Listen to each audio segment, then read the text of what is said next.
Good day, class. Welcome back. Um, did you guys do your homework? No? Yes? Yes? Okay, that's wonderful. We'll mark it after the lesson. Today we're going to start with a new one. It's part of experimental techniques. If you look in the beginning of your syllabus, it will be there. So today we're going to start doing chromatography. Okay. So who of you know what chromatography is? No one. You've never heard of this. Any of your dads working at the lab? No. Yeah, biochemistry lab, yes. This is more into crime investigation and stuff like that. Yes. Okay.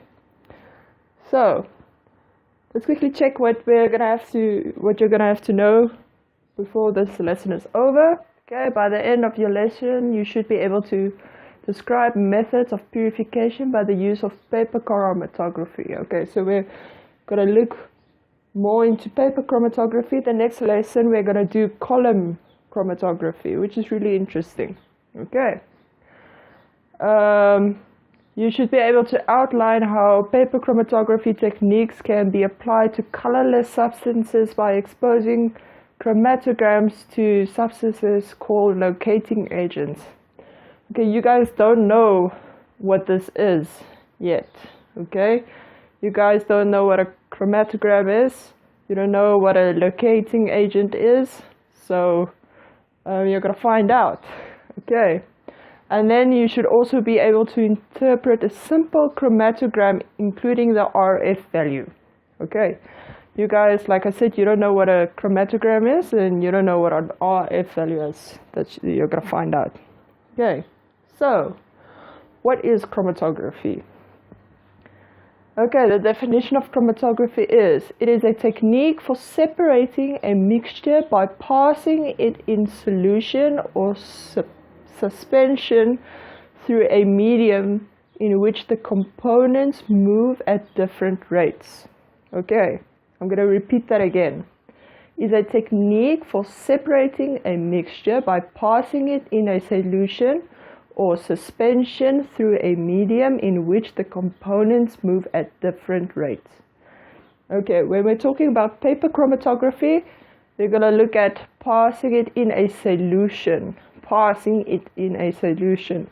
When we're talking about column chromatography, it's suspension through a medium. Okay, so let's quickly check at what's next. Okay, we're looking at paper chromatography. This is used to separate a mixture of dyes. Okay, dyes, you know, any color, basically, you know, the colorants that you throw into your cake to change the icing color, or different pen colors or highlighter colors. That's all dyes. Okay. A filter paper and a suitable solvent is used, which can sometimes be water, but is normally an alcohol like ethanol. Okay, so when do we use water? When do we use ethanol? If the substance that you are using is soluble in water, then we can use water, like the cake dyes that we use, you know, food coloring, that's soluble in water. And then we have normal ink pens, which is also soluble in water. But if you have a gel pen, for example, is definitely not soluble in water, so that won't work. Okay, anything that is fatty or something like that, it's normally not dissolvable in water. So that's why we say a suitable solvent. Okay? So you're going to have to find out how soluble the substance is that you're using to choose a suitable solvent. Okay, so why do we say it's normally an alcohol like ethanol? Can anybody tell me why ethanol? Yes, most substances are solvable in ethanol. Okay, that's why we also use ethanol to clean our apparatus in the lab. You guys remember that from last year when we did lab introduction? when we clean our apparatus, like the pipette or something like that, we rinse it with ethanol. Okay? Okay, the dye with the greatest solubility in the solvent moves the greatest distance up the paper. Okay, so I'm going to show you a picture now how this works. Okay, so the uses of paper chromatography, we use it to identify substances that are present in a mixture. Okay, so what happens if we have different dyes in a mixture? Okay, so different colors will have a different solubility rate. Okay, so something that is more soluble, like we said in the previous slide here, will move a greater distance up the paper. So every substance has a specific distance that it will move up the paper. This is what we're going to call the RF value, but we're not there yet. Okay? So if we want to identify different substances, each one of them will move a different distance up the paper. That's how we identify it. So that's why we use this to identify different substances. Okay? But they should be soluble, okay? That's the most important part. If they're not soluble, you can't use this method. Okay, so in real life situation, it is used in scientific studies to identify unknown organic and inorganic compounds from a mixture. This one you're gonna do if you study chemistry, any form of chemistry, and you have inorganic chemistry or organic chemistry, you're gonna use this method to identify certain substances. So you're going to get a mixture which is unknown, and they're going to tell you, okay, now you have to identify what is this mixture. Okay, so if the mixture isn't colored, you're going to sit with a bit of a problem. But if it is colored, well, then it's easy. So we're going to find out what you're going to do with substances that doesn't have a color, which is colorless. But in any way, it's also used for the identification and comparison against reference standards for drugs, explosive residues from blast sites, inks used in forgery of documents, and paint pigment investigation in hit and run road accident cases. Okay, so for specifically, if we're going to say drugs, okay, when you put the drug through the chromatography test, each drug is going to show a different distance on the paper or different color on the paper. So you're going to see, let's say cocaine has a bigger RF value than, let's say, ecstasy. So you're going to see immediately the difference, what type of drug it is. Sometimes all of them, or opium for example, all of them are white. So you don't necessarily know what drug it is. So they would use this to say, oh, okay, this is opium, this is ecstasy, this is cocaine, this is the drug that's being smuggled. Okay. So explosive residue from blast sites. When you take the residue, you can investigate it to see what explosives were used. So it's exactly the same, all of them as the previous one. The residue might have the same colors, all different explosive residues. And when you put it into the process of paper chromatography, you can see, oh, okay, this explosives were made out of C4, this one was made out of this one was made out of that, this one has ammonia in it, this one doesn't have ammonia in it, okay? So then you can establish where are these minerals coming from. You know, these people supply these minerals, these people, you know, when it's an illegal activity. Okay. One of the things that they are commonly used for in our investigation lab is inks in forgery of documents. Okay. So when you have a specific pen, each specific pen has a different chromatogram. Okay, when you study the chromatogram, if you have a sample of the original pen, you can identify, oh, this is a forgery item, or does it have exactly the same ink as the original one or not? Okay, so this is how they identify forgeries. you can also see easily if it's a printed one instead of handwritten. And we can see if the ink doesn't match the original ink from the original pen, or the RF value of the ink isn't the same as the RF value of the original pen's ink. You can know this is a forgery document. Okay, and then we can say, and paint pigments investigation in hit and run road accidents. Okay, so when you investigate the paint on a body which has a certain RF value, you can identify what was the color of a car that hit the person. Okay, sometimes you can't really see on the person's body the color of the car. Sometimes some of the paint stays behind and you can see, oh, it was a blue car, but not always. Sometimes the body is just bruised so much you can't really see it. So then what we do is we use this paper chromatography to find out what was the color used. So as you will see in the video that you have to look in our Google Classroom, you will see that when you're doing this with dyes, you only need a little bit of dye to get a whole chromatogram. You really don't need an excess amount of dye. So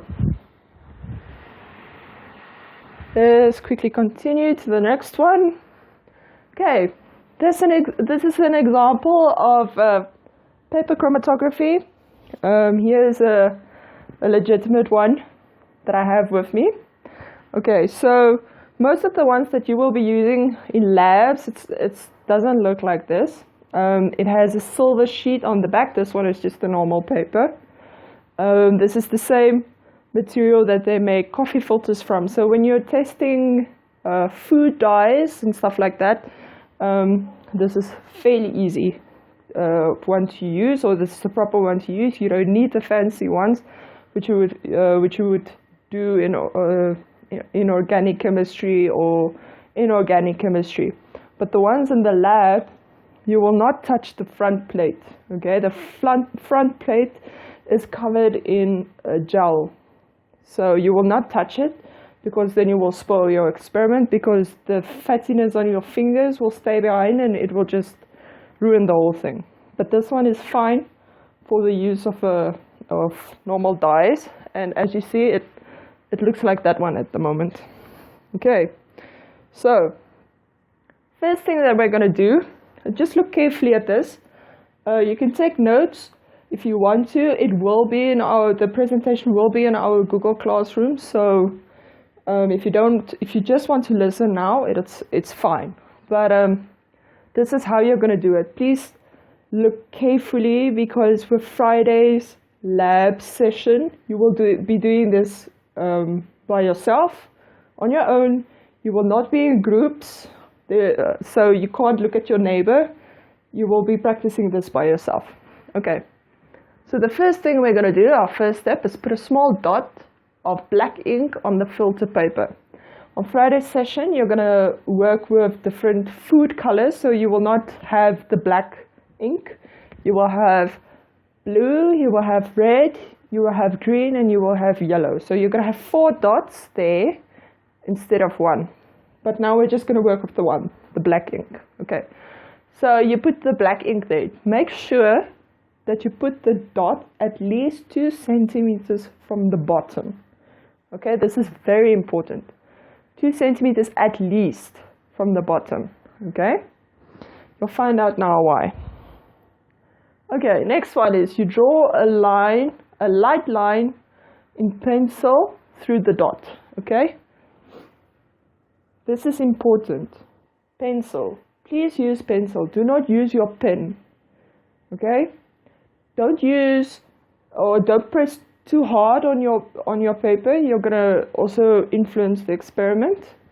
Just draw a light line with pencil. It is really important. Pencil. Okay.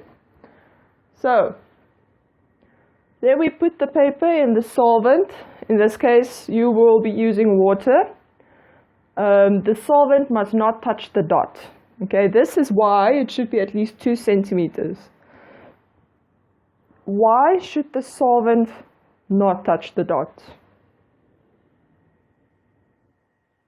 Yes, because this dot is soluble. So if a solvent touches the dot, it will just dissolve into your solvent instead of up the paper. Okay, it will just flow into your water or your ethanol or whatever we're going to use. It's just going to flow into that. It's just going to dissolve into that. Okay, so this is also the same reason why we're using a pencil. Okay, your pencil is made out of what? Yes, graphite.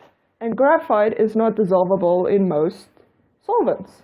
Okay, if our pen or if our line there is to dissolve, how are we going to know the starting point? We won't.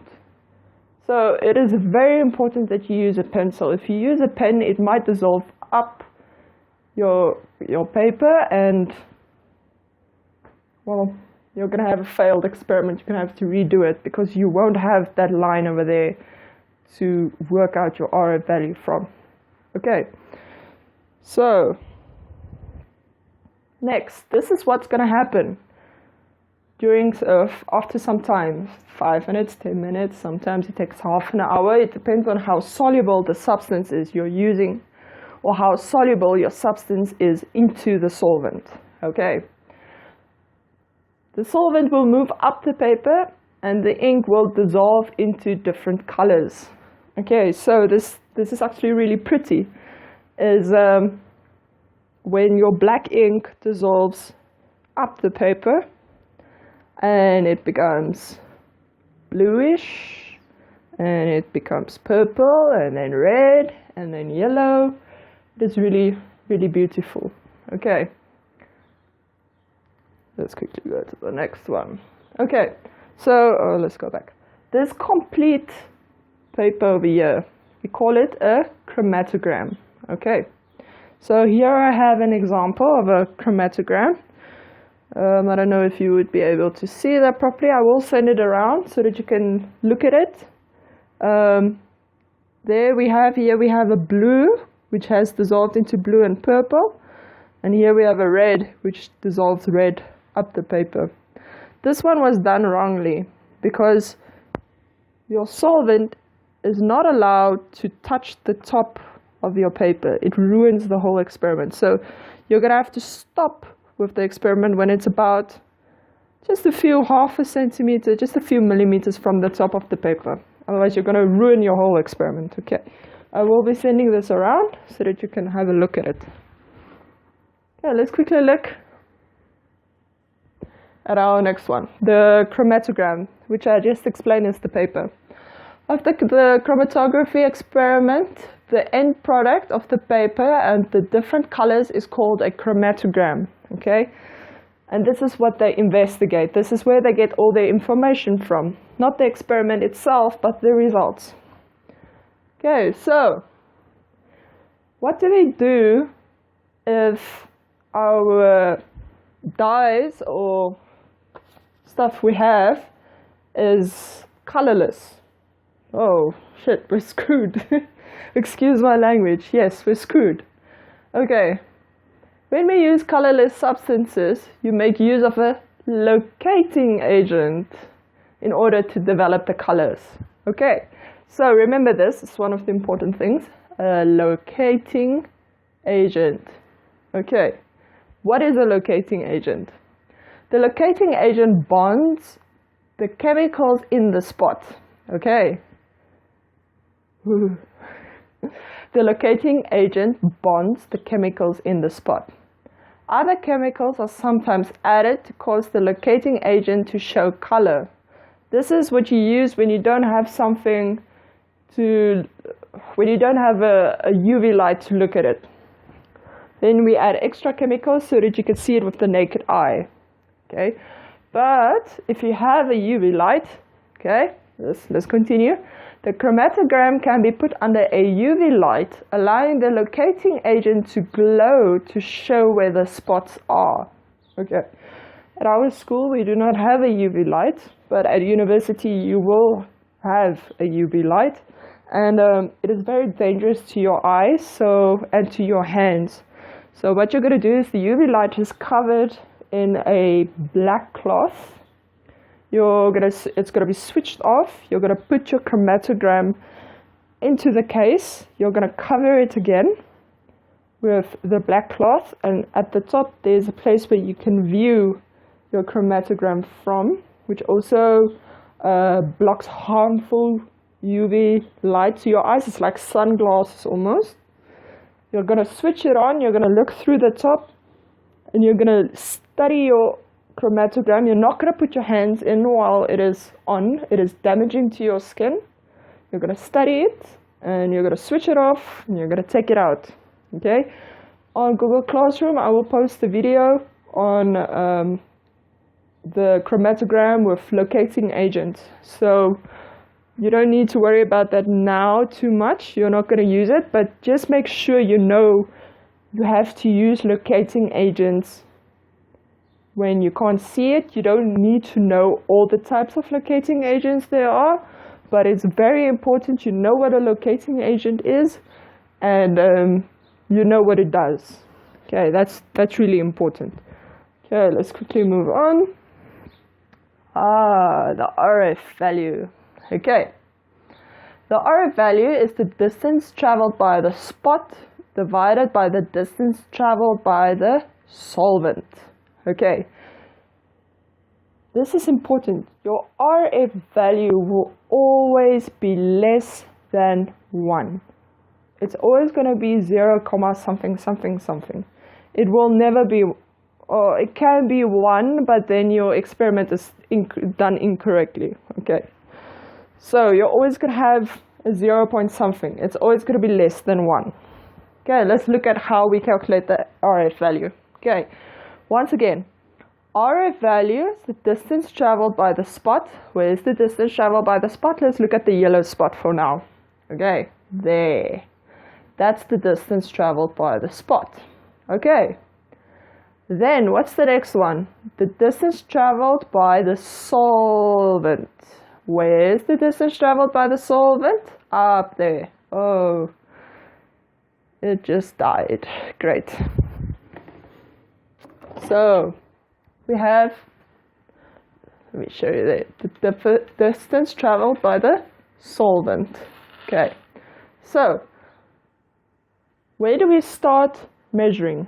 The baseline. Where's the baseline? There where we drew our pencil line. That is the baseline. That's where we drew our first dot as well. Okay, so this is why we need this pencil line, because sometimes this dot will dissolve completely up the paper. Then you won't know where your initial dot was. So we have our baseline. We measure the distance between our baseline and our spot, in the middle of the spot, not the top of the spot, not the bottom of the spot, in the middle of the spot. In this case, we are at 25 millimeters, okay? And then we divide it by the distance traveled by the solvent, which in this case is 40 millimeters, okay? Where's the solvent? There. Some books might call this the solvent front, okay? Don't get confused, it's the same.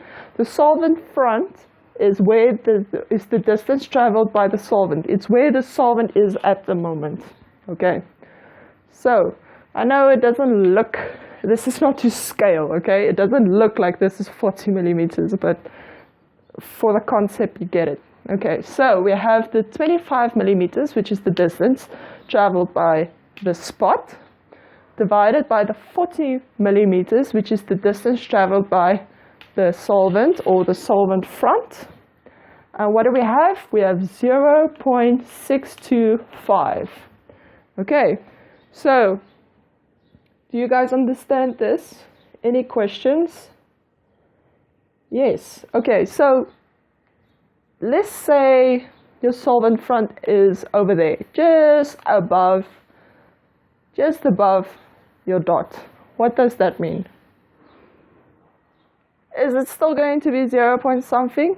Yes, because if you look at your fractions, your top number will always be smaller than your bottom number. If they are equal, you will get 1. but that would be an incorrect experiment. It means that your experiment is not complete. If your RF value is 1, your experiment is not complete. Okay, so you will always have a smaller number on top than the bottom. Your solvent front would always be higher than the distance traveled by a spot. So once again, the distance traveled by the solvent or the solvent front will always be less than the distance traveled by the spot. Okay, so let's investigate this RF value. Okay, the higher the RF value, the more soluble the substance. How do we calculate this? So let's say your substance only dissolves a little bit up the paper. So you're going to have a huge number divided by a small number. What is that? That means your number is going to be x. Okay, you're going to have let's say you're going to have a very small number divided by a huge number, okay? So because your distance traveled by your spot is just a tiny bit above the line and your distance traveled by your solvent is way up the paper. Okay, so you're going to have a very small amount divided by a very big amount. So let's say you have 1 apple divided by 5 people. You're going to have, each of them is only going to get a really, really small piece. Okay, so that means your substance is not really that soluble. Okay, but when you have that your dot moved very high up your paper, it's very close to your solvent front, your number is going to get very close to 0. This means that your substance is very soluble. It moved all the way with the solvent front up the paper. This means it's very soluble. So once again, the higher the RF value, the more soluble the substance is. Okay. Let's quickly check at your before we look at your homework, I quickly have a video that I want to play for you. Let's just quickly look at that. Just something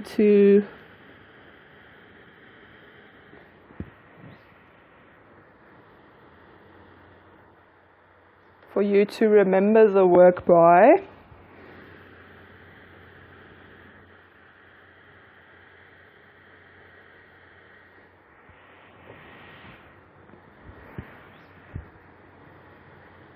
Just give it a moment.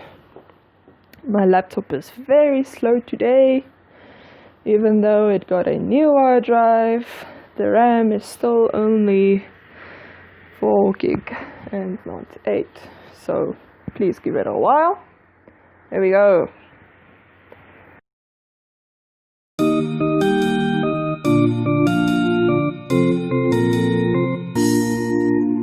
There are techniques in organic chemistry that collectively are known as chromatography. Chromatography lets you separate and identify different compounds in a mixture you want to analyze.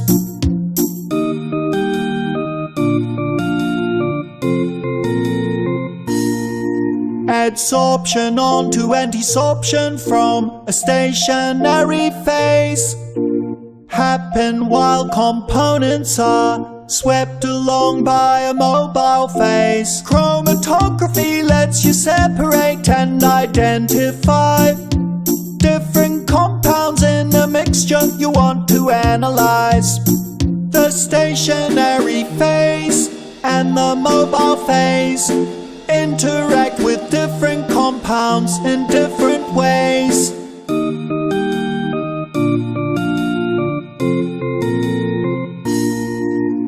That is why components move at different rates through the apparatus and start to separate. Chromatography lets you separate and identify different compounds in a mixture you want to analyze. Results from samples with a known composition can be compared with the mixture that you have at hand. Chromatography lets you separate and identify different compounds in a mixture you want to analyze.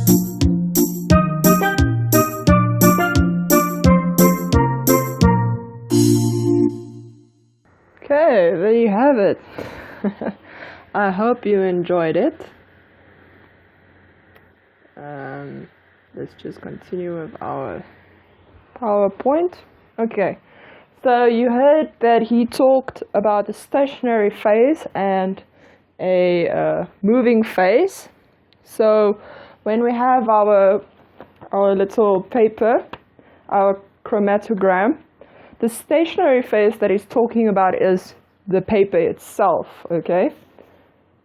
And the moving phase that he's talking about is the solvent, which is moving up the paper. So the stationary phase is your paper, and the moving phase is either your water or your ethanol or whatever you're going to use as a solvent. Okay, let's quickly look at your homework for tomorrow.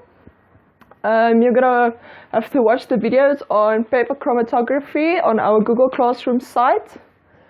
This is important. I'm going to put a video on the chromatography, paper chromatography with colors, which you can see. And then I'm going to use one or show you one where there's no colors. The colors are not visible, and how it looks like, how you're going to do the experiment. Okay, then you have to complete the following questions. Write this down. If you can't write it down, this will also be on our classroom, our Google Classroom. Define the RF value. Define the RF value. What is the use of a locating agent? Okay, locating agent, what is the use of it? Why do we use a pencil to draw a line through the dot and not a pen?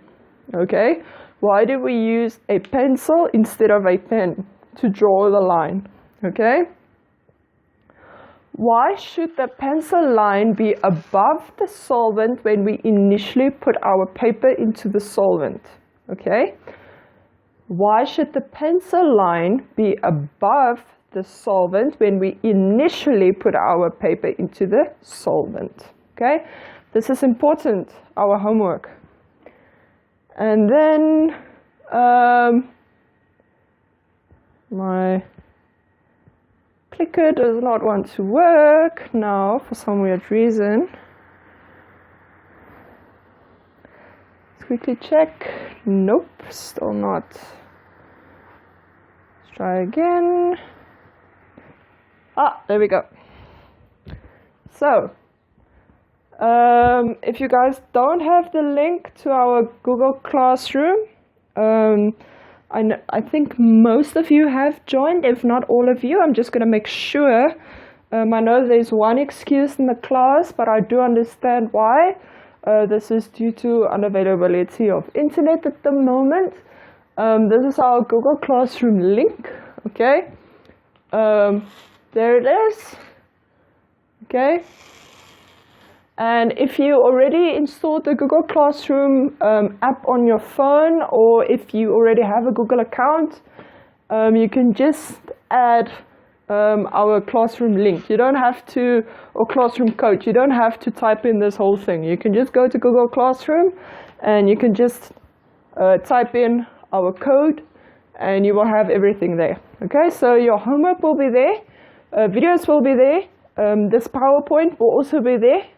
And yeah, that's the end of our lesson. Enjoy your afternoon. I think you guys have math the next period. Oh, we're almost late. You guys have to start packing up. Please pack up, and I will see you tomorrow.